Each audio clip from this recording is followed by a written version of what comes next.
அது வந்து கண்டிப்பா ஏற்றுக்கொள்ள முடியாது. பிரதானத்துவம் இந்த கூட்டத்தை கூட்டப்பட்டது. ஏன் இவ்வளவு பெரிய ஒரு கன்ஃபியூஷன்? நான் ரொம்ப சிம்பிளான ஒரு பத்தி அவருக்கு வேற எந்த விதமான ரைட்ஸும் கிடையாது. என்ன வேணா இருக்கட்டும்ங்க. அப்ப அது என்ன வேணா இருக்கட்டும். வணக்கம். நேர்பட பேசு நிகழ்ச்சிக்கு வரவேற்கிறோம். மகாராஷ்டிர முதல்வர் திரு தேவேந்திர பட்னாவிஸ், ராஜஸ்தான் முதல்வர் திரு பஜன்லால் சர்மா போன்றவர்கள், பாஜகவுடைய வேட்பாளர்கள் பேராசிரியர் திரு ஸ்ரீனிவாசன், திருமிகு வானதி ஸ்ரீனிவாசன் ஆகியோர் வேட்புமனு தாக்கல் செய்யும் போது உடன் இருந்திருக்கிறார்கள். பிரச்சார களத்திலும் அவர்கள் பங்கேற்றிருக்கிறார்கள். தமிழ்நாட்டுடைய டிஎன்ஏவை என்டிஏ கூட்டணி மாற்ற முயற்சிக்கிறது என முதல்வர் திரு ஸ்டாலின் விமர்சனம் செய்திருக்கிறார். இதெல்லாம் தான் இன்றைய நேர்பட பேசுவின் பேசுபொருள். தமிழ்நாட்டில் மையமிடும் வடமாநில தலைவர்கள் பாஜக கணக்கு என்ன என்ற தலைப்பில் பேச இருக்கிறோம். மூத்த பத்திரிகையாளர் திரு ஷியாம் பங்கேற்றிருக்கிறார். பத்திரிகையாளர் திரு கோட்டீஸ்வரன் இணைந்திருக்கிறார். பத்திரிகையாளர் திரு ஜீவசகாப்தன் பங்கேற்றிருக்கிறார். அரசியல் விமர்சகர் திரு ரமேஷ் சேதுராமன் இன்னும் சற்று நேரத்தில் இணைய இருக்கிறார். வணக்கம் விருந்தினர்கள் அனைவருக்கும். திரு ஷியாம், தனிப்பட்ட பழக்க வழக்கத்தின் நட்பின் அடிப்படையில் பாஜக முதல்வர்கள், மத்திய அமைச்சர்கள், மூத்த தலைவர்கள் தமிழ்நாட்டுக்கு வர்றாங்களா? இல்லை பாஜகவை வலுப்படுத்தணும், பாஜக அதிமுக கூட்டணிக்கு தங்களுடைய பங்களிப்பும் செல்வாக்கும் உதவும் அப்படின்ற நம்பிக்கையில் இவர்கள் பாஜக மேலிடத்தால் அனுப்பப்பட்டு இங்கே வர்றாங்களா? வலதுசாரி சிந்தனைகளை வலுப்படுத்த வேண்டும் என்பதுதான் நோக்கம். கடந்த சில தேர்தல்களாகவே நீங்கள் இதை பார்க்கலாம். பெரிய அளவில் பிரதமர், உள்துறை அமைச்சர் வருவார்கள். வேட்புமனு தாக்கலுக்கு வட இந்திய தலைவர்கள், குறிப்பாக மாநில முதல்வர்கள் வருவார்கள். தமிழ்நாட்டில் திராவிட சித்தாந்தத்துக்கு எதிராக வலதுசாரி சித்தாந்தத்தை முன்வைக்கிறார்கள். அந்த வலதுசாரி சித்தாந்தத்திற்கு வலு சேர்ப்பதற்காக இவர்கள் வருகிறார்கள். மற்றபடி இதில் ஓட்டு இதெல்லாம் கிடைக்காது. ஒரு ஆபத்து இருக்கு. காரணம், இங்கே இருக்கிற அரசியல் முற்றிலும் வேறு மாதிரியானது. வட இந்திய தலைவர்கள் இங்கே முகாமிடும் போது அந்த அரசியல் பொலிட்டிக்கல் டிஃபரன்ஸ், அதாவது முதலமைச்சர் சொல்ற மாதிரி டிஎன்ஏவை மாற்ற பார்க்கிற அந்த டிஃபரன்ஸ் தெரியும். அதில் ஆபத்து இருக்கு. ஆனால் வலு சேர்ப்பதாக உதவும். வேறொரு மாநில முதல்வர் வரும்போது ஒரு இயற்கையான ஒரு கிரவுடு கிடைக்கும், ஒரு ஜோஷ் கிடைக்கும். இதை தாண்டி அவர்கள் பெரிய சாதனைகள்லாம் எதுவுமே பண்றதில்லை. தமிழ்நாடு பாரதிய ஜனதாவும் அவர்களை பெரிதாக பயன்படுத்திக் கொள்வதும் இல்லை. பாஜகவுக்கு வலு சேர்க்குமா, அதிமுக பாஜக கூட்டணிக்கு அது வலுவாமையுமா? வலதுசாரி சிந்தனைகளுக்கு தான் வலு சேர்க்கும். அதிமுக பாரதிய ஜனதா கூட்டணிக்கு பெரிய வலு சேர்க்கும் நான் நினைக்கல. அப்படி வலு சேர்ப்பதாக இருந்திருந்தால் தமிழ்நாடு பாரதிய ஜனதா பெரிய அளவுக்கு அவர்களை பயன்படுத்தி இருக்க வேண்டும். இப்போ பிரதமர் வராரு, அவர் விமான நிலையத்திலிருந்து உள்ள சிட்டிக்குள்ள வர்ற வரைக்கும் சில இடங்கள்ல வரவேற்பு கொடுப்பாங்க. அது கூட இந்த தடவை மிஸ்ஸிங். அதுல ஒன்றும் தவறு கிடையாது. ஒரு 3-4 இடங்கள்ல வரவேற்பு கொடுக்கலாம், பெரிய அளவுக்கு ஒரு கவரேஜ் கிடைக்கும். அதே மாதிரி பிற வட இந்திய தலைவர்கள், குறிப்பாக மாநில முதல்வர்கள் வேட்புமனு தாக்கல் செய்யும் போது தமிழ்நாடு பாரதிய ஜனதா அதுக்கான பெரிய பிரச்சார வியூகம்லாம் எதுவுமே வைக்கல. அவர்கள் வந்தார்கள், வேட்புமனு தாக்கல் செய்தார்கள், அதற்கு பிறகு ஒரு சிறிய பேட்டி அளித்தார்கள், சென்றார்கள். இவ்வளவுதான். ஆனா அவங்க பேசுற பாலிடிக்ஸுக்கு எதிர்வினையாற்றும் போது, முதலமைச்சரோ இல்ல திமுகவை சேர்ந்தவர்களோ எதிர்வினையாற்றும் போது அவர்களுக்கும் நமக்குமான பெரிய வேறுபாடு இதுல தெரியும். எப்படி தமிழ்நாடு மாறுபட்டு இருக்கிறதுங்கிறது தெரியும். தமிழ்நாட்டோட 100-120 வருட அரசியல் பாரம்பரியம் என்னன்னு தெரியும். இதெல்லாம் பொதுமக்களுக்கு எடுத்து சொல்வதற்கு திமுகவுக்கு வாய்ப்பாக அமைகிறது. எதிர்த்தரப்புக்கு அதனால பலன் குறைவுதான், திமுகவுக்கு பலன் அதிகம். அவங்கெல்லாம் நிறைய பேர் வட மாநில முதல்வர்கள், பாஜக தலைவர்கள் இங்க வந்துட்டு போறதுனால. எதிர்த்தரப்புக்கு பலன் அளிக்கணும்னா அவங்களோட டூர் ப்ரோக்ராமை முதலே டிசைட் பண்ணி தேர்தல் ஆணையத்தில் பெர்மிஷன் வாங்கி ஒரு கூட்டம் ஏற்பாடு பண்ணியிருக்கணும். இல்லை என்றால் ஒரு ரோட் ஷோ ஏற்பாடு பண்ணியிருக்க வேண்டும். அவர்களை வைத்து சிறு சிறு தெருமுனை பிரச்சாரங்கள் செய்யலாம். அப்படியெல்லாம் எதுவும் செய்யலை. ஏன்னா அவங்களுக்கே அந்த சந்தேகம் இருக்கு. இவங்க தெருமுனைக்கு பிரச்சாரத்துக்கு வந்தாங்கன்னா அது ஒருவேளை அகேன்ஸ்டா முடியுமோங்கிற சந்தேகம் இங்க இருக்கிற பாரதிய ஜனதா தலைவர்களுக்கு இருக்கு. ஏன்னா அவங்களுக்கு நம்ம தமிழ்நாடு பாலிடிக்ஸ் தெரியும். எனவே தான் அவர்கள் அப்படி பயன்படுத்திக் கொள்ளவில்லை. மத்திய தலைமை அனுப்புகிறது, அந்த நேரத்திற்கான ஒரு பயன்பாடு இருக்கிறது. ஒரு பட்ஜெட் அலோகேஷன் இருக்கு, அதுல கொஞ்சம் ஃப்ரீ ஸ்பெண்டிங் இருக்கு. அது எந்த கணக்கிலையும் சேராது, பாரதிய ஜனதா கணக்கில் எழுதப்படும். அது அகில இந்திய கட்சி. எனவே வேட்புமனு தாக்கல் சம்பந்தமான எக்ஸ்பென்சஸ், அந்த எக்ஸ்பென்சஸ் ஷீட் அது கொஞ்சம் பிராடா இருக்கு. அதை தாண்டி இதுல வேற அட்வான்டேஜ் தமிழ்நாடு பாரதிய ஜனதாக்கு இல்லை. தமிழ்நாடு பாரதிய ஜனதா தலைவர்களுக்கும் இது தெரியும். எனவே தான் இத்தகைய ஏற்பாடுகளை எப்போதுமே செய்ததே இல்லை. போன முறையும் செய்யலையே. வந்தார்கள், பார்த்தார்கள், அவ்வளவுதான். வேற என்ன? போன முறை யோகி வந்தாரு, யோகி வந்தாரு. ஆமா, என்ன கிடைச்சது? சரி, அவங்களோட பிரச்சாரத்தில் இருக்கிற பல மைனஸ் பாயிண்ட் இங்கே நமக்கு வரும். இப்போ உதாரணமாக மொழிக் கொள்கை. நம்ம 1967 ஒரு மொழிக் கொள்கையை பின்பற்றுறோம். பட்னாவிஸ் அவர் ஏதோ ஒன்று பேசுகிறாரு, அங்கேயே வந்து மராத்தி மொழி ஆதரவாளர்கள் வந்து இந்தி சர்க்குலரை கிழிச்சு எறிஞ்சதெல்லாம் நம்ம பார்த்தது தான். இப்படி அந்த டிஃபரன்சஸ் வந்து ஷார்பன் ஆகும். பொலிட்டிக்கல் ஐடியாலஜியும் டிஃபரன்ஸ் இருக்கு, அரசியல் நடத்தையிலும் டிஃபரன்ஸ் இருக்கு, எல்லாமே ஷார்பன் ஆகும். அப்போ அது திமுகவுக்கு தானே அனுகூலம். ரெண்டாவது அதிமுக அதை கண்டுக்கிறதே இல்லை. வட இந்திய தலைவர்கள், பிஜேபி வட இந்திய தலைவர்கள் வரும்போது அதிமுக எங்க வந்து ஒரு உற்சாகம் காட்டுது? இல்ல, நீங்களே பேசும்போதே பாஜகவுடைய முதல்வர்கள், மத்திய அமைச்சர்கள், தலைவர்கள் வர்றது வலதுசாரி சிந்தனைக்கு வலு சேர்க்கும், பாஜகவுக்கு வலு சேர்க்காது, அதிமுக பாஜக கூட்டணிக்கு வலு சேர்க்காதுன்றீங்கள. எந்த தன்மையில் அதை டிமார்க்கெட் பண்றீங்க, அதை பிரிக்கிறீங்க? வலதுசாரி தன்மை, இன்னொன்னு ஓட் பாலிடிக்ஸ்ங்கிறது இடையில அந்த லைனை எப்படி டிமார்க்கெட் பண்றீங்க? எப்படி டிமார்க்கெட் பண்றேன்னா, இந்துத்துவ ஆதரவு கொள்கைகள், இருமொழி கொள்கைக்கு எதிரான ஒரு போக்கு, அப்புறம் உதாரணமா இப்போ இருக்கிற FCRA பிரச்சனைகள், இப்படி சமீபத்திய தேசிய பிரச்சனைகளும் நம்ம அரசியலில் எதிரொலிக்கும். வழக்கமாக இதெல்லாம் வராதுங்க. சட்டமன்ற தேர்தலாம் லோக்கல் ப்ராப்ளம் தான் நம்ம பேசணும் நியாயமாக பார்த்தா. அப்போ சென்ட்ரல் பாலிடிக்ஸ் உள்ள வரும்போது இயல்பாக அதையும் சேர்த்து தான் பேச வேண்டியது இருக்கு. இப்போ கிறிஸ்டின் மைனாரிட்டி இன்ஸ்டிடியூஷன்ஸுக்கு எதிரானது FCRA, வரிசையா கட்டுரைகள் வர ஆரம்பிச்சிருக்கு. எந்த வகையில் FCRA பார்த்தீங்கன்னா ரொம்ப பழைய சட்டங்க. அதை வந்து நிறைய திருத்தங்கள் பண்ணியிருக்கோம். 1975-76 இருக்கு. இப்ப இருக்கிற ஒரு புதிய திருத்தம் வந்து அதுல இருக்கிற ஆபத்தை நமக்கு உணர்த்துது. அதாவது ஒருத்தர் 20 வருஷமா வந்து ஃபாரின் கான்ட்ரிபியூஷனுக்கு லைசன்ஸ் வச்சிருக்கிறான், நடுவுல வேண்டாம் அப்படின்னு அவன் முடிவு பண்றான், வளர்ந்துட்டான். ஆனா நீங்க புதுப்பிக்கல அப்படின்னா, நீங்க ஏற்கனவே அந்த மைனாரிட்டி இன்ஸ்டிடியூஷனுக்கு ஏற்படுத்தி வைத்திருக்கிற கட்டமைப்புகளை அந்த அப்ரோப்ரியேட் அத்தாரிட்டி எடுத்துக்கிடும். அடுத்தாப்புல பெர்மிஷன் வரும் வரைக்கும் பெர்மிஷன் கொடுப்பாங்களான்னு நமக்கு தெரியாது. இப்படியான நுணுக்கமான பிரச்சனைகளை எல்லாம் எடுத்து பேசுவதற்கு வட இந்திய தலைவர்கள் வரும்போது அது உதவியா இருக்கு. இல்லைன்னா இது காமன் மேனுக்கு போய் சேரவே சேராது. இப்ப உதாரணமாக கிறிஸ்டின் ஓட்டு வங்கி அது பிளவுபடுதுங்கிற பேச்சு இருக்கு. இப்ப அந்த கிறிஸ்டின் ஓட்டு வங்கி பிளவை தடுத்து நிறுத்தலாம். எனவே பாரதிய ஜனதா தலைவர்களோ இல்ல வட இந்திய தலைவர்களோ இங்கு வந்து முகாம் போடும்போது, தேர்தல் நேரத்துல முகாம் போடும்போது அது வந்து திமுகவுக்கு அட்வான்டேஜா இருக்கு. அதிமுக அதை உணருது. இல்ல, டிஎம்கேக்கு அட்வான்டேஜ். நீங்க சொல்றதை புரிஞ்சுக்கிறேன். வலதுசாரி சிந்தனைக்கு வலு சேர்க்கும்னா அது பாஜகவுக்கு ஓட்டா மாறும், பாஜகவுக்கு ஓட்டா மாறுச்சுன்னா அதிமுக பாஜக கூட்டணிக்கு வலு சேர்க்கும். அப்படிதானே புரிஞ்சுக்கணும். ஆனா வலதுசாரி சிந்தனைக்கு மட்டும் வலு சேர்க்கும், பாஜகவுக்கும் ஓட்டு கிடைக்காது, அதிமுக பாஜக கூட்டணிக்கும் லாபம் இல்லைன்னு அதை முரண்பாடா நிறுத்துறீங்களே. ஏனென்றால் வலதுசாரி சிந்தனைகளுக்கு இங்க இயல்பான ஆதரவு இல்லை. அதைத்தானே அவர் டிஎன்ஏங்கிற அந்த இதுல சொல்றாரு. கொண்டு வராங்க. என்டிஏக்கும் டிஎன்ஏக்கும் என்னங்க வித்தியாசம்? இங்கிலீஷ் எழுத்து எல்லாம் ஒண்ணுதானே. என்டிஏவா இருந்தானே டிஎன்ஏயா இருந்தானே, ஒரே இங்கிலீஷ் எழுத்து தானே. எதை வைத்து முதலமைச்சர் டிஎன்ஏ இருக்கு, டிஎன்ஏக்குள்ள என்டிஏ இருக்கு, அவ்வளவுதானே. ரெண்டு இருக்கு, அவ்வளவுதானே. அப்ப எதை வச்சு முதலமைச்சர் சொல்றாரு அப்படின்னா, அவரோட நேரேட்டிவ்க்கு இது மறைமுகமா பிளே ஆகுது. ஏன் அதிமுக புறக்கணிக்குதுன்னா, இது நமக்கு உதவாதுன்னு நினைக்குது. நீங்க சொல்ற மாதிரி வலதுசாரி ஓட்டு வங்கி கூடுது, 10% ஆயிடுச்சு பாஜக, இல்ல 8% ஆயிடுச்சு. அப்ப நேச்சுரலா அதிமுகவோட ஓட்டோட சேர்த்தா அது வந்து ஒரு சைசபிள் இன்க்ரீஸ் வரணும்ல. அப்படி வர மறுக்குது. என்னன்னா அதிமுக ஓட்டு வங்கி அதுல குறையுது. இந்த இடம் தான் அதுல அவங்க தயங்குறதுக்கான காரணம். ஒருத்தர் கூட மதுரையில எல்லாம் ஒருத்தர் கூட கண்டுக்கவே இல்லை. அதிமுக உள்ளூர் தலைவர்கள் செல்வராஜ் வந்தாரா? ஓகே. திரு கோட்டீசன், தேவேந்திர பட்னாவிஸ் பேராசிரியர் திரு ஸ்ரீனிவாசன் வேட்புமனு தாக்கல் செய்யும்போது கூட இருக்கார். அப்புறம் செய்தியாளர்கள்ட்ட பேசுறாரு.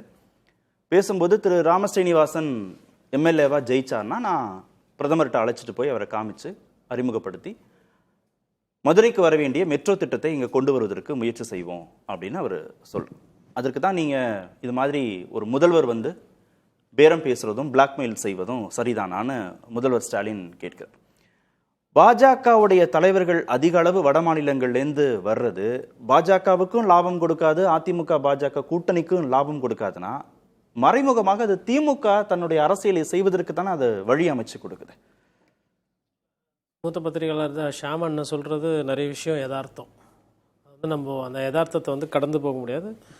இப்போது ஒரு முதலமைச்சர் ஒரு வேட்புமனு தாக்கலுக்கு வராரு அப்படின்னும் பொழுது கண்டிப்பாக வந்து அது வந்து அங்கே ஒரு பேசு பொருளாகும். இன்றைக்கி நம்ம விவாதமாக அதை எடுத்துருக்கிறதுக்கு காரணம் அதுதான். இல்லை வந்ததுனால இல்லை, அவர் பேசுனதுனால இல்லை, வந்ததுனாலையோ பேசினதுனாலையோ வரதுனால அது ஒரு நாள் பேசு பொருள். ஃபட்னாவிஸ் வந்தார், பேசினார், இல்லை எடுத்துகிட்டு போய் பிஎம் அது அதோடு முடிஞ்சு போச்சு. இப்போ கல்யாண வீட்டில் என்ன பண்ணுவாங்க, வெளியில் ஒரு தோரணம் கட்டுவாங்க, ஒரு மாலை கட்டுவாங்க, ஒரு 2 ஸ்பீக்கர் வைப்பாங்க, வாழை மரம் வைப்பாங்க. இதெல்லாம் வந்து ஒரு சம்பிரதாயம்.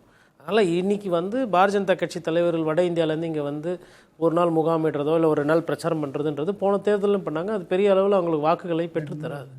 அது அந்த உண்மையை உணர்ந்த காரணத்தால் தான் அதிமுக தலைவர்கள் யாரும் அது கிட்ட போகாமல் அவங்க அதிமுகவுக்கு நெருடலா இருக்காது. இல்லை, அதனால ஒன்றும் பெரிய நெருடல்லாம் இருக்காது.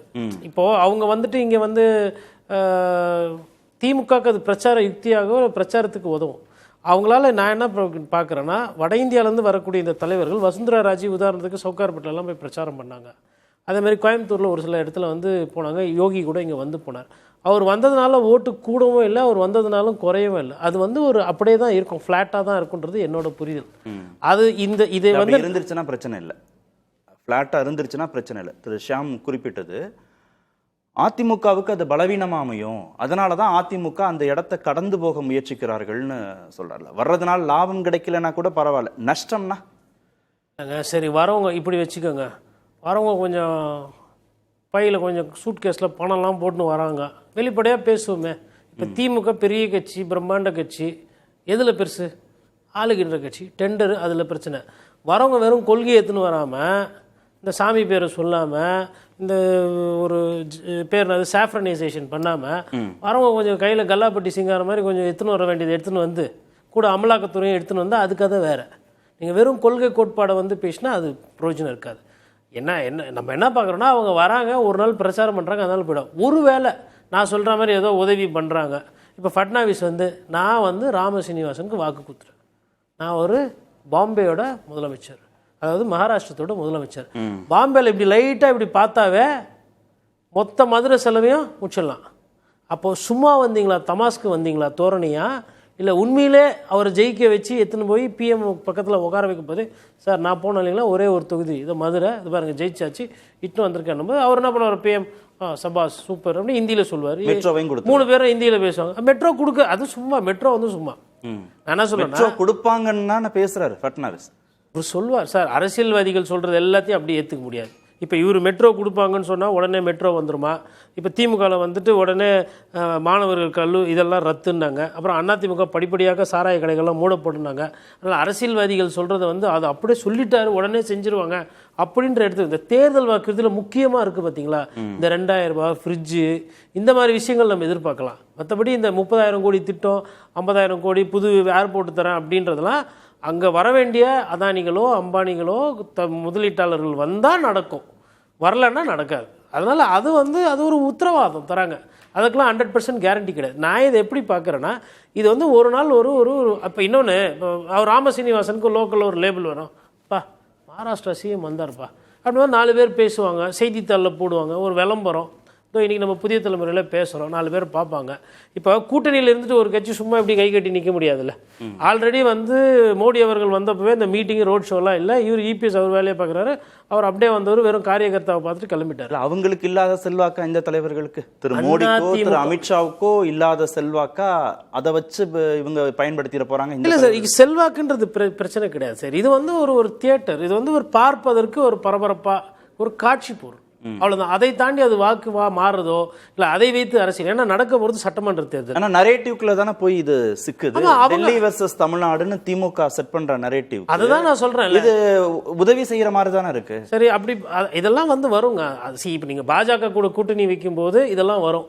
அவங்க எதிர்பார்த்தது அமலாக்கத்துறை, ஆனால் அமலாக்கத்துறை வரல. அதான் நேற்று மம்தா பானர்ஜி ஏதோ கள்ள தொடர்பு இருக்கான்னு ஒரு கேள்வி கேட்டிருக்காங்க. இதில் யதார்த்தமான பாயிண்ட் என்ன நான் பார்க்குறேன்னா, 2 நாளைக்கு முன்னாடி கரத்தே தியாகராஜன் அவர்கள் ஒரு அவங்க கட்சி கூட பேசும்போது நிர்வாகிகள் அதிமுக, பாட்டாளி மக்கள் கட்சி, பிஜேபி, தமிழிசை சவுந்தரராஜன் கூட போட்ட மீட்டிங்கில் வெளிப்படையாக ஒரு விஷயத்த சொன்னார். நாங்கள் அதிமுகவை நம்பி தான் இங்கே நிற்கிறோம், நான் கூட சீட்டு வேணும்னு நான் கேட்டேன், ஆசைப்பட்டேன். ஆனால் அக்கா சீனியர், அவங்க எம்எல்ஏ ஆகி கட்சி போனாங்கன்னா மேலே டெல்லியிலையும் பேசுவாங்க, இங்கேயும் பேசுவாங்க. அதனால் நான் வந்து ஒரு கட்சிக்காரராக நான் வந்து இன்றைக்கி பிஜேபிக்காரராக வேலை செய்வேன், எங்களை விட்டுறாதீங்க. அதே மாதிரி நாங்களும் வந்து உங்களுக்கு உறுதுணையாக இருந்து உழைப்போம், என்டிஏ ஜெயிக்கணும், திமுக தோக்கணும்.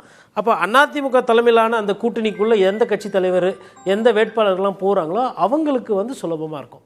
இல்லை நாங்கள் வந்து வட இந்தியாவில் நாங்கள் பெரிய ஆள், நான் வந்து இந்த சிஎம்ஐ கூப்பிட்டு வரேன், அந்த அமைச்சரை கூப்பிட்டு வரேன்னா போயிட்டு அந்த 2 மணி நேரம் 3 மணி நேரம் அவங்கள வரவேற்கிறதுக்கு காத்திருக்காங்க பாருங்க வேட்பாளர், அந்த நேரம் வேஸ்ட்டு. வர வேணான்றாரா? வராதீங்கன்றாரு சார். அதாவது அந்தந்த மண்ணுக்கேற்ற அரசியல் பண்ணணும். இப்போ இங்கே ஒருவேளை அப்படி பிஜேபி பிரச்சாரம் பண்ணணும், பிஜேபி நல்லா வாக்குவோன்னா அண்ணாமலையை பயன்படுத்திக்கோங்க. நயினார் நாகேந்திரன் அவர் தொகுதிக்கு போக மிச்ச நேரம் யூஸ் பண்ணலாம். வானதி ஸ்ரீனிவாசன், எல்முருகன், தமிழிசை, இந்த தமிழகத்தை சேர்ந்த பாஜக தலைவர்கள் போனால் அவங்கள பார்க்குற பார்வை வேற. நீங்கள் அங்கே போய் யோகியை கொண்டு வர்றது, அமித்ஷா ஐயா வர்றது, இல்லை அங்கே ஃபட்னாவிஸ் வர்றது, அது பெரிய ஒரு பிரயோஜனத்தையும் கொடுக்காது, நேரம் தான் விரையும். அதை நீங்கள் அதிமுக தலைமையில் பாஜக இருக்கு, இது அதிமுக வர்சஸ் திமுக அப்படின்னு அந்த களத்தை எடுத்துகிட்டு போகிறது தான் அந்த என்டிஏ கூட்டணிக்கே நல்லது. நீங்கள் என்டிஏ நாங்கள் காவி கலரில் ட்ரெஸ்ஸு போட்டுக்கிட்டு இந்த வண்டியெல்லாம் கூட பார்க்கும்போது ஆரஞ்சு கலரில் வண்டி போனால் செட் ஆகுது. ஒன்று வெள்ளை கலரில் மாற்றணும், இல்லை பச்சை கலரில் மாற்றணும். அப்படி போனால் தான் அது அதிமுக தலைமையிலான கூட்டணின்னு பார்த்தா வெற்றி வாய்ப்பு பெட்டராக இருக்கும். ஓகே, லாஜிக்காக அவர் சொல்கிறதுல ஏடிஎம்கே வெர்சஸ் டிஎம்கேன்னு களம் இருக்கிற வரைக்கும் திமுகவுக்கு அந்த களத்தை எதிர்கொள்வது சிக்கலாக இருக்கும். என்டிஏ வெர்சஸ் திமுகன்னு வந்தால் அவங்க டெல்லி வெர்சஸ் தமிழ்நாடுன்னு ஒரு நரேட்டிவ் செட் பண்ணுறாங்க. இதுக்கு மீண்டும் மீண்டும் என்ன கொடுத்துட்டே இருக்கிற மாதிரி இருக்கு பாஜக தலைவர்களின் வருகை பேச்சு எல்லாம் பாட்டா. இப்போ நம்ம கோட்டையும் சரி, ஐயா ஷாம் அவர்களும் சரி சொன்னதில் பார்ட்லி ஒரு சிலது அக்ரி பண்ண வேண்டியது, அது என்னங்கிறத சொல்கிறேன், எங்கே முரண்கிறதும் சொல்கிறேன். ஸோ அக்ரி பண்ண வேண்டிய விஷயம் என்னென்னா, இப்போது ஃபட்னவிஸ் இறங்குனதுனால எப்படி கை காமிச்சாருன்னா கோடியில் கொண்டு கூட்டுறாங்கன்னா அவங்கவுங்க ஸ்டேட் பாலிடிக்ஸ்ல தெளிவா இருப்பாங்க. அதை தாண்டி ஒரு நிமிஷம் கோட்டி, அது புரியும் எல்லாருக்கும். என்னன்னா எம்பி தேர்தல்னா அது கூட நீங்க சொல்லலாம் சப்போர்ட் பண்ணணும், பினான்சியலியோ மற்ற விஷயங்களோ.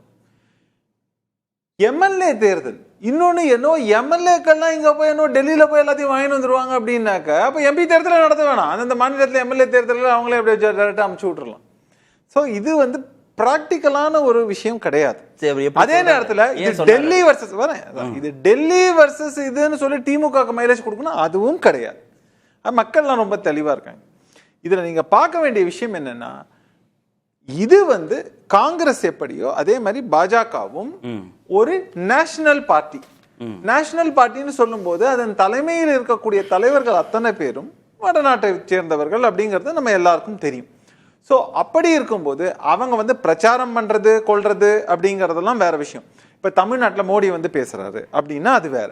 ஆனா என்னதான் சாணக்கியர்னு சொல்லக்கூடிய அமித்ஷா அவர் பரப்புரையில் ஈடுபட்டார் அப்படின்னாக்கா அதுக்கு சக்சஸ் வந்துருமானா டெஃபினட்டா கிடையாது. அதுக்கு உதாரணம் குஷ்பு அம்மையாருக்கே கடந்த காலங்களில் அமித்ஷா பண்ணாரு, அது என்ன அளவுக்கு ரிசல்ட் வந்ததுங்கிறது எல்லாருக்கும் தெரியும். ஸோ இது ஒரு தெளிவான விஷயம். இன்னும் சொல்ல போனா சவுத் இந்தியாவில் இருக்கக்கூடிய பாப்புலர் பர்சன்ஸ் சொல்றாங்க. இப்போ கர்நாடகாவில் காங்கிரஸ் பாஜக பவர்ல இருந்தாங்க அப்படின்னாக்க அங்க இருக்கக்கூடிய மிகச்சிறந்த சீஃப் மினிஸ்டர்ஸ் சவுத்தை பத்தி தெரிஞ்சவங்க அவங்க எல்லாருமே, பொதுவா ஆந்திரா, தெலுங்கானா, கர்நாடகா, அவங்க பண்ணா கேம்பெயின் பண்ண அதுக்காக சக்சஸ்ஃபுல் ஆகுமானா கிடையாது, அவங்களுக்காக ஓட்டு போட்டுருவாங்க. அதே மாதிரி தமிழ்நாட்டில இருந்து இந்த யார்ட் ஸ்டிக்கை நான் அப்படியே திருப்பி வைக்கிறேன். இதே தமிழ்நாட்டில இருந்து நீங்க பெங்கால்லையோ மற்ற இதுலயோ இல்ல ஏதோ ஒரு ஊர், நீங்க எந்த ஊர் வேணா எடுத்துங்க, டெல்லிக்கோ போய் நம்முடைய முதல்வர் ஸ்டாலின் அவர்கள் போய் பண்ணார்னா அந்த தொகுதி ஜெயிக்குமானா அதுவும் கிடையாது. சோ ஒவ்வொருத்தருக்கும் ஒவ்வொரு பார்டர்ங்கிறது ரொம்ப தெளிவா இருக்குங்கிறது தான் நிதர்சனமான உண்மை. ஸோ அப்படி சொல்லும்போது அதனால ஜெயிச்சிருவாங்க, அதனால தமிழர்கள் ஓட்டு போட்டுருவாங்க, இல்லை இங்கே அதனால வட மாநிலத்தவர்கள் ஓட்டு போட்டுருவாங்க அப்படின்னு சொன்னா இதுல என்னன்னா ஓட்டு போட்டுருவாங்கன்றது நீங்க வரவு வைக்கிறீங்க. வரவு ஆமா, ஓட்டு போட்டா வரவு வரலைன்னா கூட பரவாயில்ல, இல்ல ரெண்டுமே வராதுங்கிறேன். அதுதான் ரிசல்ட். கடந்த எக்ஸாம்பிள் எக்ஸாம்பிள் சரி, வரவு வரலைன்னா பாசிட்டிவும் கிடையாது நெகட்டிவும் கிடையாது. என்னன்னா ஒரு பப்ளிசிட்டி சொன்ன மாதிரி ஒரு பப்ளிசிட்டி. நெகட்டிவும் இல்லைன்றீங்களா? நிச்சயமா கிடையாது. பாசிட்டிவ் இல்லைன்றது கிடையாது, நெகட்டிவ் எழுதியது கிடையாது. காரணம் என்னன்னா இது ரெண்டுமே கிடையாது. இதுல என்னன்னா நீங்க பாத்தீங்கன்னா பிளஸ் ஆர் மைனஸ் 0.1%. நீங்க இந்த பக்கம் ஒரு நெகட்டிவ் சொன்னீங்கன்னா அந்த 0.1% அது ஈக்குவேட்டட், அது ஒண்ணுமே கிடையாதுங்கிறது தான் பாயிண்ட். ஃபட்னவிஸுக்கு இப்போ நான் என்ன கேட்கிறேன், இப்போ தமிழகத்தை சேர்ந்த இவங்க மக்கள் நிறைய பெங்களூர்ல வசிக்கிறாங்க அப்படின்னாக்க நீங்க அங்க போய் பரப்புரையை தமிழர்கள் மேற்கொள்றாங்க அப்படின்னாக்க கொஞ்சம் இம்பாக்ட் இருக்கலாம்.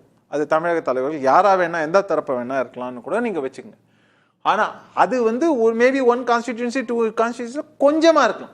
இப்போ மகாராஷ்டிராவில் இருக்கக்கூடிய ஒரு சீஃப் மினிஸ்டர் இங்க பண்றாரு அப்படின்னாக்க மகாராஷ்டிராவை பொறுத்த வரைக்கும் ரொம்ப சிம்பிளான விஷயம். இங்க மகாராஷ்டிரியன்ஸ் நிறைய கிடையாது, மராட்டி மக்கள். தேவேந்திர பட்னாவிஸ் வந்தாச்சு, பஜன்லால் சர்மா வந்தாச்சு, இன்னும் நிறைய பேர் மோகன் யாதவ், யார் வந்தா ஏங்க நான் நிறைய எல்லாம் பார்த்தாச்சு. நான் எத்தனை தேர்தல் நான் உங்களுக்கு சொல்லணும், யார் யார் வந்தாங்கன்னு சொல்லணுமா? நாங்க யார் யார் கூட உட்காந்து டின்னர், லஞ்ச், கிஞ்சி, பிரேக்ஃபாஸ்ட் எல்லாம் அதெல்லாம் விட்டுடுங்க. ஆனா இது வரது அவங்க அவங்களுக்குன்னு ஒரு பொறுப்புங்கிறத பண்றதுங்கிறது ஒரு புரோட்டோகால், அதுல பண்ணுவாங்க, அவங்க வருவாங்க, அவங்களோட வியூகங்கள் வேற மாதிரி இருக்கும். ஒரு தேர்தல் இதுலயும் உள்ளுக்குள்ள நிலவரங்கள்ல சொன்ன மாதிரி இதை இப்படி பண்ணலாமா அப்படி பண்ணலாம், அது லோக்கலோட இன்புட்ஸ் இதெல்லாம் இருக்கும். இது அவங்களோட தரப்புல இருந்து என்னென்ன ஒரு சில விஷயங்களை சப்போர்ட் பண்ணணுமோ அதை பொதுவா பண்ணுவாங்க. ஆனா நீங்க நம்ம சொல்ற மாதிரி அந்த எலெக்ஷன் ரிசல்ட்ல வந்து அப்படியே கம்ப்ளீட்டா வந்து இங்க இருக்கிறத ஒரு இது இருக்குன்னா அப்படியே ஒரு அப்ரூவ் பண்ணி கம்ப்ளீட்டா மாத்த முடியாதுங்கிறதெல்லாம் தமிழ்நாட்டோட டிஎன்ஏவே மாத்திடுவாங்க. தமிழ்நாட்டோட டிஎன்ஏவே மாத்திடுவாங்க.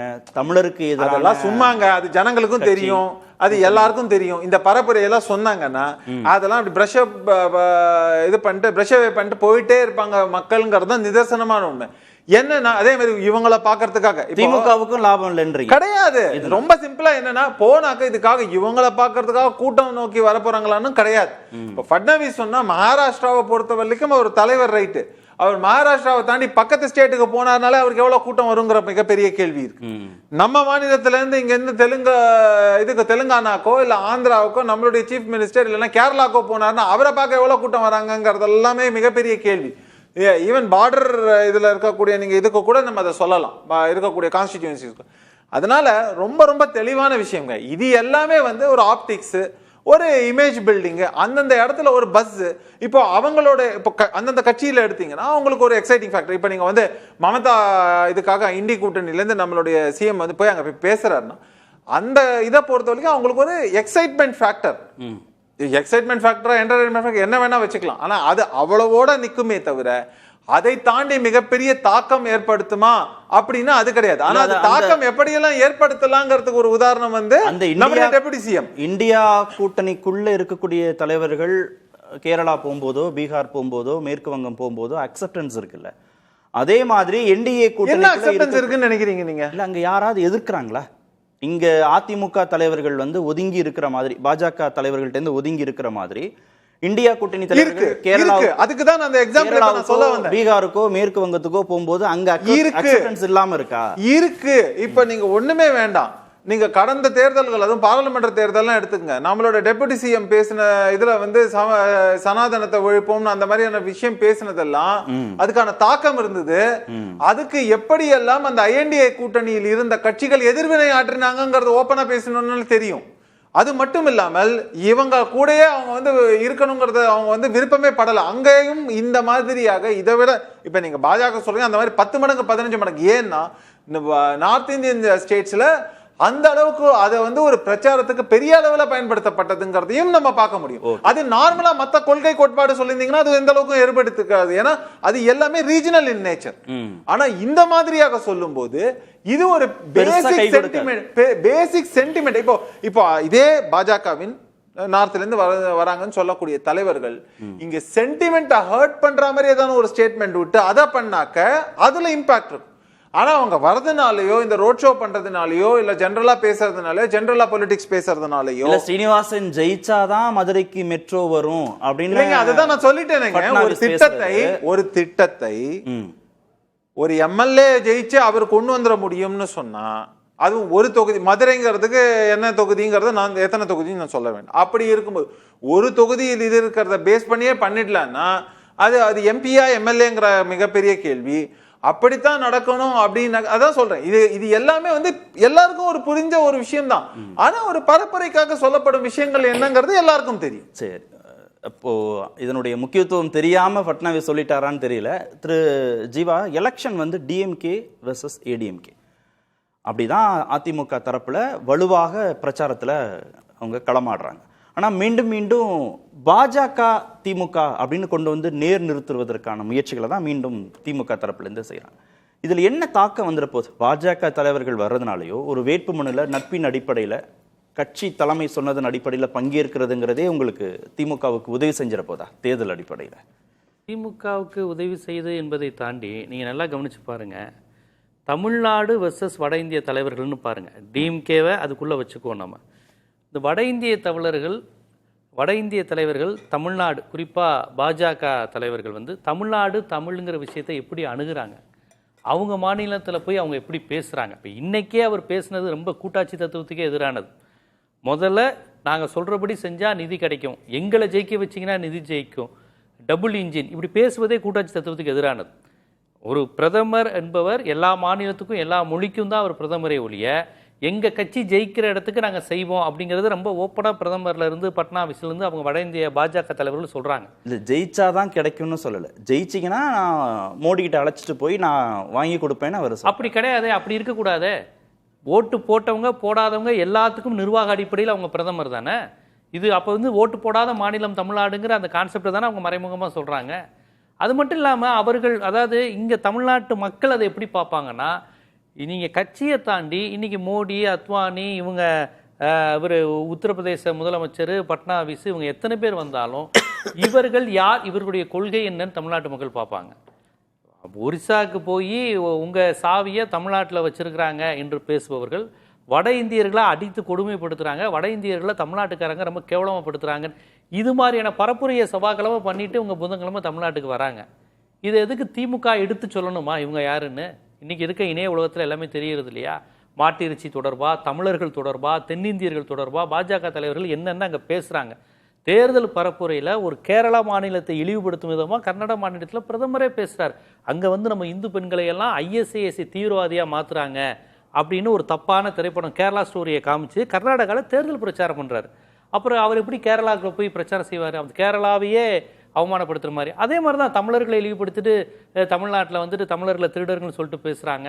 அப்போ இந்த தன்மை இருக்கும் போது நீங்கள் எதுக்கு திமுக அதிமுக ரேஞ்சுக்கு போகணும்? அடிப்படையில் தமிழர்கள் இதை கவனிக்க மாட்டாங்களா? இவங்க என்ன பேசுகிறாங்க அப்படின்னு கவனிக்க மாட்டாங்களா?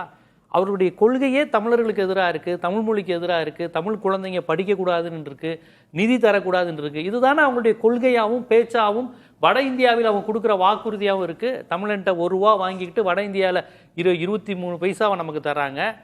அங்கே வந்து 20 பைசா தான் அங்கே வாங்குறாங்க, ₹6 7 உத்தரப்பிரதேசத்துக்கு தர்றாங்க. இதெல்லாம் தமிழ்நாட்டில் உழைக்கிறவங்களுக்கு, தமிழ்நாட்டில் படித்தவர்கள் அதிகம். இங்கே இவர்களுக்கெல்லாம் தெரியாதா நம்ம எந்த அளவு ஏமாற்றப்பட்டு கொண்டு இருக்கிறோம்? உழைப்பு, நம்முடைய மூளை, அறிவு எல்லாமே வட இந்தியர்களால் உறிஞ்சப்படுது. அதை ஒரு கொள்கையாகவே பாஜக வச்சிருக்குங்கிறப்ப நீங்கள் எதுக்கு முதலமைச்சர்கிட்ட போகணும்? டெப்டி சிஎம் என்ன பேசினாருன்னு பார்க்குறீங்க, திமுகவை பார்க்குறீங்க. சராசரி தமிழனுக்கு அவனுக்குள்ள அறிவு, பகுத்தறிவு, சுயமரியாதை, மொழி உணர்வின் அடிப்படையில் அவர்கள் எதிராக தானே பார்ப்பான். இல்லை அக்செப்டன்ஸே வரலையா? பாஜக கொள்கைகள் தொடர்பாக இங்கே ஒரு ஏற்றுக்கொள்ளலே இல்லையா? அது வரலையா? எங்க வந்திருக்கு? பாஜகவின் கொள்கையை முதல் தமிழ்நாட்டு பாஜகவினர் துணிச்சலா பேச முடியுமா? அவர்கள் எச் ராஜா தான் அதை பேசுவார், அவரை கொஞ்சம் ஓரங்கட்டி தானே வச்சிருக்கிறாங்க. அண்ணாமலையை வச்சு தானே பண்ணாங்க. அண்ணாமலையும் எல்முருகனும் தொடக்கத்தில் பெரியார் பிறந்த நாளுக்கே வாழ்த்து சொல்லிட்டாங்க. ஏன்னா இயல்பாக தான் இருந்தாங்க அவங்க. அவர்களால் இந்துத்துவாவை பேச முடியலையே. அண்ணாமலையும் எல்முருகனும் இங்கே எப்படி கட்சியை வளர்த்தாங்க?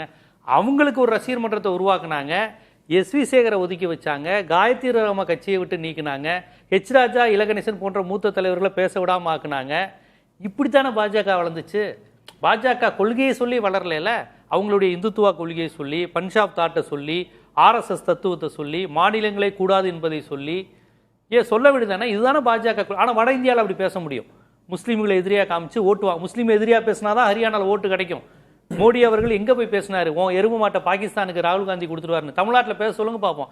தமிழ்நாட்டுக்கு வந்தால் வாரிசு அரசியல், குடும்ப அரசியல், திமுக, ஊழல், இதை மட்டும் தான் பேசுவாங்க. ஏன் அவங்களுடைய பாஜக கொள்கையான மதவாதத்தை சொல்ல வேண்டியதானே? இந்து ராஷ்டிரான்னு சொல்ல வேண்டியதானே?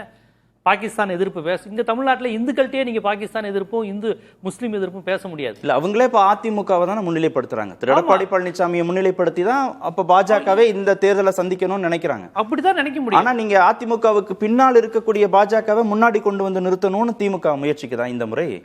இல்லை ரெண்டும் ஒன்று. பாஜகவா அதிமுக மாறிடுச்சு பாருங்கிற பதட்டத்தை தான் அவங்க பதிவு செய்கிறாங்க. அதாவது திமுக அப்படி செய்வது தானே சரி. அப்படி செஞ்சால் தானே அது அதிமுகவை எதிர்ப்பதை விட பாஜகவை எதிர்ப்பது தான். அதுதான் 2 பத்திரிகையாளர்களும் முன்னாடி பேசுனவங்களும் அதை தான் சொன்னாங்க. நீங்கள் பாஜகவை முன்னிறுத்தினா ஆபத்துன்னு திமுக காரங்களுக்கு இல்லை, அதிமுக காரங்களுக்கே தெரியும். நீங்கள் பட்னாவிஸை வச்சா ஓட்டு கேட்க முடியும். மதுரையில் செல்லூர் ராஜு வச்சும், திண்டுக்கல் சீனிவாசனை வச்சும், ராஜன் செல்லப்பா வச்சு தான் நீங்கள் ஓட்டு கேட்க முடியும். அவர் மகாராஷ்டிராவில் சிஎம்மாக இருக்கலாம், அங்கே நீங்கள் யார் வச்சு ஓட்டு கேட்க முடியும்? ஆனால் அங்கேயும் வந்துட்டு இப்போ அவர் பேசினது வந்து திமுகவுக்கு ஒரு லட்டு மாதிரி ஒரு மேட்டரை கொடுத்துட்டு தானே போயிருக்காரு பட்னாவிஸ். ராமசீனிவாசனுக்கு ஓட்டு போடுங்கன்னு சொல்லிட்டு கேட்டிருந்தா பரவாயில்ல. அவர் தான் அழகாக திருப்பி பேசியிருக்காரு. இன்னைக்கு முதலமைச்சர் உடனே கண்டன அறிக்கை விட்டார்ல, பிளாக்மெயில் பண்ணுறது, நீ என்னை ஜெயிக்க வச்சா உனக்கு நான் தருவேன்னு சொல்றது இதெல்லாம் என்ன ஒரு முதலமைச்சர் பேசுற பேச்சா அப்படின்னு கேட்டுட்டாங்கல்ல. இப்போ நீங்க கேட்ட கேள்விக்கு அதிலே பதில் வந்துருச்சு. இப்போ அவர் வந்துட்டு போன அடுத்த செகண்ட் ஸ்டாலினுக்கு பிரச்சாரம் செய்ய தானே அவங்க பாயிண்ட் எடுத்து கொடுத்துட்டு போயிருக்காங்க.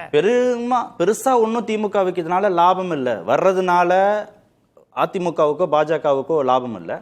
அதை பயன்படுத்தணும் அரசியலா தேர்தலுக்கா அப்படின்னு நினைக்கிற திமுகவுக்கும் அதனால ஒன்றும் லாபம் இல்லை. இந்துத்துவா கொள்கைகளை பாஜகவினர் தமிழ்நாட்டில் பேச ஆரம்பிச்சிட்டா திமுகவுக்கு நல்ல லாபம். அவங்க பேச பேச திமுக இயல்பாகவே பார்த்தீங்களா இதுதான் அவங்க கொள்கைன்னு சொன்னாலே தமிழ்நாட்டு மக்கள் பயந்துருவாங்க. ஏன்னா தமிழ்நாட்டு மக்கள் ஒரு மதவாதத்தை இப்படி தமிழர்களுக்கு எதிரான ஒரு இது வட இந்திய அரசியலை இவங்க எப்படி ஏற்றுக்குவாங்க? வெளிப்படையா பாஜக ஒரு வட இந்திய கட்சியா இருக்கு, இந்திய ஆதரவு கட்சியா இருக்கு, தமிழர்களின் ரத்தம் உழைப்பு டாக்ஸ் எல்லாற்றையும் வட இந்தியர்களுக்கு தரக்கூடிய கட்சியா இருக்கு அப்படிங்கிறத அவர்களே ஒத்துக்கொண்டாங்கன்னா அப்ப திமுகவுக்கு வேலையே மிச்சம்ல, பிரச்சாரமே மிச்சமாச்சே. கோட்டீஸ்வரன் ரங்கசாமி, திரு பழனிசாமி இவர்கள்லாம் நிதிஷ்குமார் மாதிரி ஆகிடுவாங்க, பீகார் மாநிலம் மாதிரி ஆயிடும் அப்படின்னு முதல்வர் பிரச்சாரம் பண்ணார். ஒரு பாஜக அப்பர் ஹேண்ட் எடுக்கிறது அப்படிங்கிறத மீண்டும் மீண்டும் மக்கள்கிட்ட பதிவு செய்யும் போது திமுக, அது அதிமுக பாஜக கூட்டணிக்கு பலவீனம் தானே? ஒரு எதிரி இருக்காங்கன்னா எதிரியோட வீக் பாயிண்ட் எதுவோ அந்த வீக் பாயிண்ட்டை டார்கெட் பண்ணி திருப்பி திருப்பி அடிக்கிறது ஒரு போர் தந்திரம். அந்த யுக்தியை தான் வந்து முதல்வர் கையில் எடுக்கிறாரு, திரும்ப திரும்ப எடுக்கிறாரு. கூட்டணி கட்சிகளும் திமுக கூட்டணிகளும் இதில் என்ன ரொம்ப கூர்ந்து கவனிக்க வேண்டியது என்னன்னா, அதே மாதிரி உங்களுக்கும் வீக் பாயிண்ட் இருக்குது. பாஜக அதிமுக கூட்டணி இருக்கிறது தான் வீக் பாயிண்ட் கிடையாது. காங்கிரஸ் உங்கள் கூட இருக்கிறதுனா நல்ல சிறப்பான பாயிண்ட்டா? இன்றைக்கி விசிக கூட்டணி இருக்கிறது அது ஒன்றும் பிரச்சனையே கிடையாதா? உங்களுக்கும் வீக் பாயிண்ட் இருக்குது. அந்த வீக் பாயிண்ட்லேருந்து அவங்களும் ஃபயர் பண்ணுவாங்க. ஸோ ரெண்டு சைடும் அப்போ ஃபயரிங் நடக்கும். இப்போ இது என்னென்னா, இப்படி போன வாட்டி இருந்த பொழுது 2021 தேர்தல் சட்டமன்ற தேர்தல் போகும்போது இதே மாதிரி பாரதிய ஜனதா கட்சியிலேருந்து தலைவர்கள்லாம் வந்தாங்க, இதே மாதிரி பேசினாங்க. வெற்றி விகிதாச்சாரம் 3% தான் இருந்தது சட்டமன்ற தேர்தலில். என்னை பொறுத்தவரையில் இப்போ ஒரு பத்திரிகையாளராக இந்த வாட்டி அந்த வெற்றி விகிதாச்சாரம் ரொம்ப நேரோ டவுன் ஆகி க்ளோஸ் டவுன் ஆகிட்டு இருக்கு. அதுதான் பர்செப்ஷன்ல அங்கங்க மாறுது. பாஜக மீது கடந்த காலங்கள்ல இல்ல இந்த கூட்டணி மீது கடந்த காலங்கள்ல அதிருப்தி இப்போ அந்த அளவு இல்ல. பாஜக இந்த வாட்டி சப்ஜெக்ட் வராது. ஏன் அப்படின்றது லாஜிக்கலா நம்ம பார்க்கணும்னா, கிட்டத்தட்ட 11ல இருந்து 12% இடத்துல தான் அவங்க போட்டியே போட போறாங்க. 27 சீட்டு 234 தொகுதி. அதுல அவங்களுக்கு வெற்றி வாய்ப்பு வரா மாதிரி தொகுதிகள்னு பார்த்தா 4%ல இருந்து 5%, அதாவது அதுல பாதி தான். அந்த 27லயே ஒரு 10லயோ ஒரு 14 தொகுதியில தான் அவங்களுக்கு வெற்றி வாய்ப்பு இருக்கும். ஏன்னா அவங்க எதிர்த்து நிற்கிறது எல்லாமே திமுக அமைச்சர்களை. அப்போ அதிமுகவே பாஜகவோட ஸ்கோப்பை வந்து குறைச்சிட்டு, நீங்கள் போன வாட்டி 4 எம்எல்ஏ இவ்வளோ கொள்கையை பேசி இதே தமிழ்நாட்டில் தானே 4 பாஜக எம்எல்ஏ ஜெயிச்சாங்க. அதில் ஒரு சிலர் க்ளோஸ் கால் வந்தாங்கல்ல. அப்போ அன்னைக்கு எதிர்கட்சி, ஆளுகின்ற கட்சி 10 வருஷம் ஆன்டி இன்கம்பன்சி இருக்குது அதிமுக. இன்னைக்கு அதிமுக எதிர்கட்சி. இப்போது நம்ம இந்த வரிச்சுமை நண்பர் ஜீவா சொன்னது அத்தனையும் உண்மை. தமிழ்நாடு வஞ்சிக்கப்படுகிறது, மத்திய அரசு நமக்கு காசு கொடுக்கல, அதெல்லாம் உண்மை. அதை பேசுகிறோம், அதை பார்க்குறோம், அதை 100 விழுக்காடு ஏற்றுக்கிறோம். அதே நேரத்தில் சொத்து வரி, தண்ணி வரி, உங்களுக்கு கரண்ட்டு பில்லு, அதுக்கப்புறம் இந்த டாக்ஸேஷனு, அதுக்கப்புறம் இந்த சுங்க வரி, இந்த பர்மிட் சார்ஜ் எல்லாமே ஏறி இருக்குல்ல மாநில அரசு. அப்போ அதை ஒண்டி பார்த்துட்டு ஒரு பாதியை பார்த்துட்டு விலைவாசி பட்டியலில் இன்னொரு பாதி ஏறினதை மக்கள் எப்படி இந்த கண்ணை திறந்து பார்த்துட்டு பிஜேபினால ஏறிச்சு இந்த கண்ணை நம்ம மூடிக்கலாம், இது டிஎம்கே அப்படியா மக்கள் பார்ப்பாங்க? சார், மக்களை பொறுத்தவரை கட்சி கொள்கைலாம் வேற.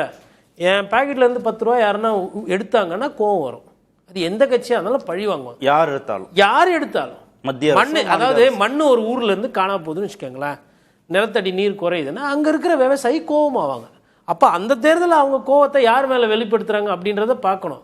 நம்ம என்னன்னா, பாஜக எதிர்ப்புன்றது இருக்குது, ஆனால் அதுவே சிலபஸாக வந்து மாநில தேர்தலுக்கும் அதுதான் ரிஃப்ளெக்ட் ஆகும். ஆன்டி இன்கம்பன்சி வெர்சஸ் ஆன்டி பிஜேபியாக திமுக. சார், ஆன்டி இன்கம்பன்சின்றது பெரிய ஃபேக்டரு, ஆன்டி பிஜேபின்றது சின்ன ஃபேக்டரு. பட் என்னன்னா, இப்போ போன தேர்தலில் திமுகவுக்கு வந்து அதிமுக ஊழல், அதிமுக வந்து கைப்பாவியா இருக்கு, அதிமுக மக்கள் விரோத விஷயங்கள் பண்ணிருக்கு, அதிமுக மீது ரெய்டு இருக்குன்றதெல்லாம் பேசப்பட்டது. இப்போ பேச முடியாது. என்னன்னா, அதிமுக இன்னைக்கு எதிர்கட்சியில் இருக்கு. அப்போ வெறும் நீங்க ஆளுகின்ற பிஜேபியை தான் நீங்க டார்கெட் பண்ண முடியும். என்டிஏ கூட்டணி இல்ல அதிமுக கூட்டணியில வீக் பாயிண்ட் இந்த தேர்தலில் கம்மி, ஒன்று மட்டும்தான். அந்த தேர்தலில் பாஜக தான் அவங்களுக்கு பிரச்சனை. அதனால அவங்களுக்கு அந்த கிரே ஏரியா கம்மியா இருக்கு. பட் அதிமுக இந்த சைட்ல பார்க்கும்போது நீங்க ஆட்சி கட்டல இருந்திருக்கீங்க, ஒரு சில எம்எல்ஏக்கள் மேல குற்றச்சாட்டு, ஒரு சில பேர் அமலாக்கத்துறை விசாரணை, இதெல்லாம் பிரச்சனை இருக்கு. அப்ப அவங்களுக்கு இந்த வாட்டி வந்து advantage in terms of perception and சாத்தியக்கூறு கூடுதல். திரு ஷாம், 2021 அதிமுக பாஜக கூட்டணி 75 இடங்கள் ஜெயிக்கிறாங்க. இந்த 5 ஆண்டுகள்ல பாஜக மீதான மக்களுடைய மனநிலை மாற்றம் அடையவே இல்லையா? ஒரு அக்செப்டன்ஸ்க்கு வரவே இல்லையா? இல்லை, மாற்றம் அடைந்திருக்கிறது. வலதுசாரி ஓட்டு வங்கி கூடுதலாக இருக்கிறது. அதை நம்ம கண்கூடா பார்க்கத்தான் செய்கிறோம். அதை நேரோ டவுன் பண்ணுறதுக்கு தான் முதலமைச்சர் இந்த மாதிரியான உத்தியை பயன்படுத்துகிறாரு. சரி, அடிப்படையில் நான் காலேஜ் டேஸ் வரைக்கும் எனக்கு நேஷனல் பார்ட்டி தாங்க இங்கே ரூலிங் பார்ட்டி, காங்கிரஸ். ஆமாம். அப்போ காங்கிரஸ் ஆட்சி காலத்தில் ஜவஹர்லால் நேரு அவர்கள் உயிரோடு இருக்கிற வரைக்கும் வட இந்திய தலைவர்கள்னு பெரிதாக இங்கே பிரச்சாரம் பண்ணுறது அவர் மட்டும்தான். அப்புறம் அவர் மறைந்தார். அந்த காலகட்டத்தில் அப்படியே இந்திய எதிர்ப்பு வந்துருச்சு. 66, 67 காலகட்டத்தில் வட இந்திய தலைவர்கள் வேண்டான்னு காங்கிரஸ் முடிவு எடுத்தது. நம்மகிட்ட இருந்தாங்க, சிஎஸ் எல்லாம் இருந்தார். அவங்கள வச்சு தான் இங்கே லோக்கல் பிரச்சாரம் பண்ணாங்க. என்ன காரணம்னா பெரிய அளவுக்கு எதிர்ப்பு இருக்குது மாணவர்கள் மத்தியில், இந்திய எதிர்ப்பு உணர்வு இருக்குது. இத்தனைக்கும் லால் பகதூர் சாஸ்திரி 66 பாகிஸ்தான் யுத்தத்தில் ஹீரோ. ஆனாலும் 67 தேர்தல் பிரச்சாரத்துக்கு அவர் அழைக்கிறதுக்கு முந்தைய அவர் இயற்கை எழுதி விட்டார். அவருக்கு பிறகு இந்திரா காந்தி அம்மையார் நேருவோட மகள்னு வரும்போது இங்க கொஞ்சம் அக்செப்டன்ஸ் வந்துருச்சு. சரி, இப்பவும் நீங்க ராகுல் காந்திக்கு இங்க இருக்கிற அக்செப்டன்ஸையும் வட இந்திய தலைவர்கள் பட்னாவிஸ் மாதிரியானவர்களுக்கு இங்க இருக்கிற அக்செப்டன்ஸையும் சேர்த்து நம்ம பார்க்கணும் இல்லையா? அது வராத. அது போக தமிழ்நாட்டு தலைவர்கள் வட இந்தியாவுக்கு போனா ஆன்டி தமிழ்நாடுங்கிற ஃபீலிங் எங்கேயுமே கிடையாதுங்க. டெல்லியில இருந்து இங்க வந்தாங்கன்னா இங்க ஆன்டி டெல்லி ஃபீலிங் இருக்கு. இதுதான் இதுல இருக்கிற டிஃபரன்ஸ். ஓகே, இல்ல அத டாக்கிங் பாயிண்ட் இல்ல, கரெக்ட் நீங்க சொல்றது. நான் அத ஜீவாட்டை கேட்டு மீண்டு வரேன். ஆன்டி இன்குமென்சி இருக்கு, அரசுக்கு எதிரான அதிருப்தி இருக்கு. அந்த சதவீத அளவை ஆன்டி பிஜேபிங்கிற அந்த உணர்வை தூண்டி விடுவதன் மூலமாக ஓரளவுக்கு சமன்படுத்த முடியுமோ குறைக்க முடியுமோன்னு முதல்வரோ திமுக கூட்டணி கட்சிகளோ நினைக்கிறாங்கல்ல, அது எந்த அளவுக்கு கை கொடுக்கும் இந்த எலெக்ஷன்ல? இல்ல, தூண்டி விடுவதன் மூலமாகங்கிறத விட அது ஒரு யதார்த்தமும் உண்மையும் கூட. ஏதாவது மக்கள்கிட்ட அது தெரியல, அது தூண்டி விடுறாங்க ஒரு அரசியல்வாதியா அப்படிங்கிறது ஒரு பார்வை.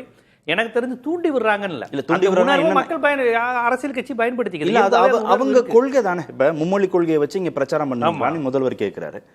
கிறிஸ்தவ தொண்டு நிறுவனங்களுக்கு எதிரான FCRA சட்டத்தை முழுமையா திரும்ப பெறுவீங்களா அப்படின்னு கேட்கிறாருன்னா பாஜக எப்படி செய்யும்? தமிழ்நாட்டுக்காக தங்களுடைய தேர்தல் உத்திய பிரச்சாரத்தை எப்படி அவங்க மாத்திப்பாங்க? ஒரு தேசிய கட்சி தானே, அதை வச்சு தானே அவங்க வலதுசாரி சிந்தனை இங்க வளர்த்து எடுத்திருக்கிறாங்க.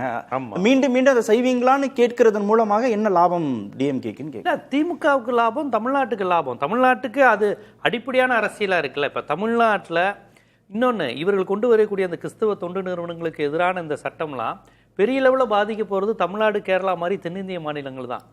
ஏன்னா அது அதிகம் பல கொடுத்தது இங்க, அப்புறம் ஒரிசா மாதிரியான பகுதின்னு நினைக்கிறேன். மிகப்பெரிய உலக புகழ்பெற்ற கல்லூரி நிறுவனங்கள் கிறிஸ்தவர்கள் நம்ம சென்னையிலே இருக்கேன். டான் போஸ்கோல இருந்து நிறைய அதை வரிசைப்படுத்தலாம்.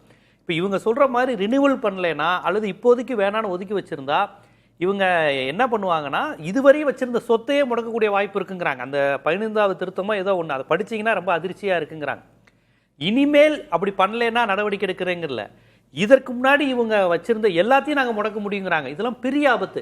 இதை இந்துக்களே விரும்ப மாட்டாங்க. ஏன்னா ஒவ்வொரு இந்துக்களுக்கும் கிறிஸ்தவ கல்வி நிறுவனங்களோடு தொடர்புடையது. நம்ம அம்மையார் நிர்மலா சீதாராமன் உட்பட சொல்றேன், கிறிஸ்தவ கல்வி நிறுவனங்களோட அப்படி ஒரு நெருக்கமான தொடர்போட வாழ்ந்துருக்கிறாங்க. அதனால அப்படி ஒரு கிறிஸ்தவ வெறுப்பு, முஸ்லீம் வெறுப்பு இங்க உள்ள இந்துக்களுக்கு கிடையாது. இங்க உள்ள கிறிஸ்டின் முஸ்லீம் அரசியல்ங்கிறது வெறும் முஸ்லீம் கிறிஸ்டின் அரசியல் அல்ல, இந்துக்களும் சேர்ந்துதான் அந்த அரசியலை பண்றாங்க. அதனால அந்த மாதிரி விஷயங்கள்லாம் இங்க எடுபடாது. இதை மீண்டும் மீண்டும் பாஜக செய்யும் போது, அதை திமுக பயன்படுத்தும் போது அது அவர்களுக்கு சாதகமா தான் அமையும். ஆன்டி இன்குமென்சி இருக்கு. அதை இந்த தேர்தலில் அதிமுகவும் பாஜகவும் அறுவடை பண்ணா கூட்டணிக்கு லாபம். ஆனா அந்த ஸ்ட்ராட்டஜியை விட ஆன்டி பிஜேபிங்கிற மைண்ட் செட்டப்பை அதிகப்படுத்துறது அப்படிங்கிறதுக்கான சாத்தியக்கூறுகளை, வாய்ப்புகளை பாஜக இங்க ஏற்படுத்தி கொடுத்துச்சுன்னா இது மட்டுப்பட தானே செய்யும் அந்த உணர்வு. இல்ல, நீங்க பாருங்க, FCRA அப்படின்னு நீங்க ஒரு பக்கம் சொல்றீங்க. FCRAங்கிறது என்ன, வெறும் நிஜமாவே துண்டுக்காக தான் பண்றாங்களா? இப்ப நம்ம ஊர்ல கொடுக்கறது ஃபண்டு கொடுக்க மாட்டாங்களா? இல்லைன்னா அதனால இப்போ என்னன்னா, இந்து சமய அறநிலையத்துறைங்கிறது அரசு கட்டுப்பாட்டுல இருக்கு.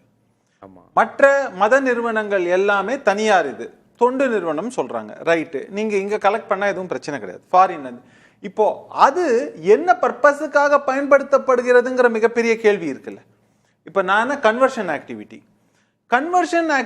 ஒண்ணு. ரெண்டாவது, இது மட்டும் இல்லாமல் பொலிட்டிக்கல் ரீசன்ஸுக்காக பல சமயங்கள்ல இந்த ரூட் பணம் பயன்படுத்தப்படுகிறது. கடந்த ஆண்டுகள்ல கடந்த காலங்கள்ல பெரிய அளவுல பயன்படுத்தப்பட்டுள்ளது. ரெஜிம் சேஞ்சுக்கே அதை பயன்படுத்தி இருக்காங்கிறத நிதர்சனமான உண்மை. இல்ல தவறு இருக்கும்போது தவறு நடந்தா நடவடிக்கை எடுக்கிறது. அப்ப சட்டத்துல சொல்லும் போது என்ன பிரச்சனை வருதுங்கிறதான கேள்வி.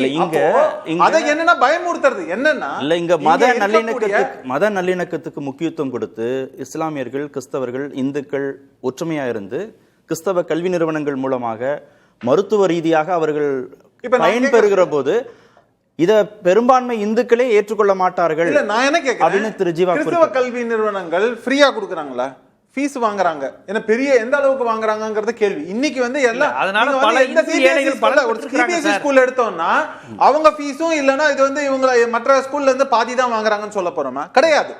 அதே மாதிரி காலேஜஸ்க்கும் அதுதான், இன்னைக்கு இருக்கக்கூடிய ஹாஸ்பிட்டல்ஸ்க்கும் அதுதான். அப்படி இருக்கும்போது இது ஹைலி கமர்ஷியலைஸ்டு தான் வரும்போது அப்போ உங்களுக்கு என்ன ஃபாரின் ஃபண்ட் வேணுங்கிற ஒரு கேள்வி வருது இல்லையா? அப்போ இன்னைக்கு இதுவரைக்கும் மூல கேள்விக்கு போயிடும். இங்க ஆன்டி இன்குமென்சியை அறுவடை பண்ணணும்ன்றதான் இந்த எலெக்ஷனுடைய ஸ்ட்ராட்டஜி ஏடிஎம்கே பிஜேபிக்கு.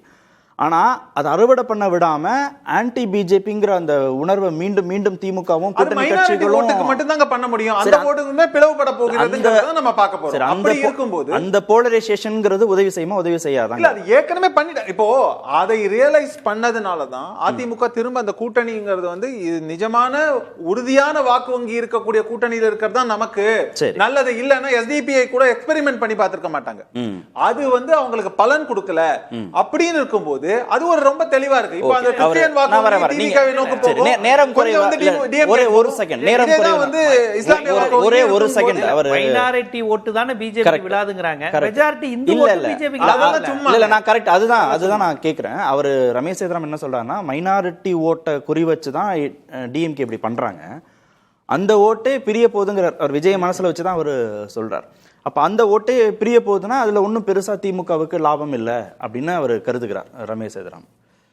இங்க வந்து திராவிட கட்சிகளோட சிறப்பு என்னன்னா, தோழர் ஜீவா பேசும்போது ஒரு விஷயம் சொன்னார். இங்க இருக்க இந்துக்களுக்கு வந்து இஸ்லாமியர்கள் மீதோ கிறிஸ்துவர்கள் மீதோ வன்மமோ இல்லை ஒரு வெறுப்போ கிடையாதுன்னு 100% உண்மை.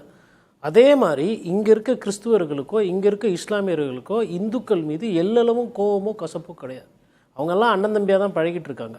அதே மாதிரி இப்போ கிறிஸ்டின் இன்ஸ்டிடியூஷன்ஸில் தான் வந்து கன்வர்ஷனு அதெல்லாம் இருக்குது. அதெல்லாம் இருந்தாலும் இப்போ வந்து ஒரு சில பிராமின் மைண்ட் செட்டில் இருக்கிற இன்ஸ்டிடியூஷன்ஸில் நீங்கள் போனீங்கன்னா சீட்டு கேட்டு பேரண்ட்டாக கூட மதிக்காமல் ராப்பகலாக காக்க வச்சு ரொம்ப மோசமாக நடத்துகிற தன்மையும் தமிழ்நாட்டில் இருக்குது. என்னோட பிரச்சனை என்னன்னா சாதியா பிரச்சனை வந்துடுது, சாதியாகவும் பிரச்சனை வருது. மதம்ன்றது எங்கே இருக்கணுமோ லைட்டாக இருக்கணும், வீட்டுக்குள்ளே இருக்கணும். அது நாட்டுக்குள்ளே வந்து பெப்பரப்பேன் ஆடினா அதை வந்து திராவிடம் அனுமதிக்காது. அந்த விஷயத்தில் திமுகவும் சரி அதிமுகவும் சரியா இருக்கு. அதனால பிஜேபி நினைக்கக்கூடிய அந்த அரசியல் வந்து பெருசா வராது.